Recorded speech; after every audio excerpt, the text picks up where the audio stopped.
দুপুরে সাদামাটা মেনুতে আছে ভাত, তারপরে একটু বাটিগুলো আমি সাজিয়ে নিচ্ছি আজকে। তার সঙ্গে আছে, প্রথমেই নিয়ে নেব একটা গন্ধরাজ লেবু, তারপরে নেব আলু ভেজেছি পোস্ত দিয়ে, নামাবার সময় একটু পোস্ত দিয়ে দিয়েছিলাম। তারপরে নিচ্ছি মুগের ডাল,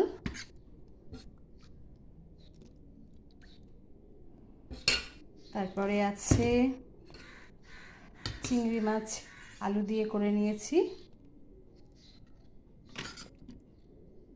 চিংড়ি মাছ আলু দিয়ে করে নিয়েছি,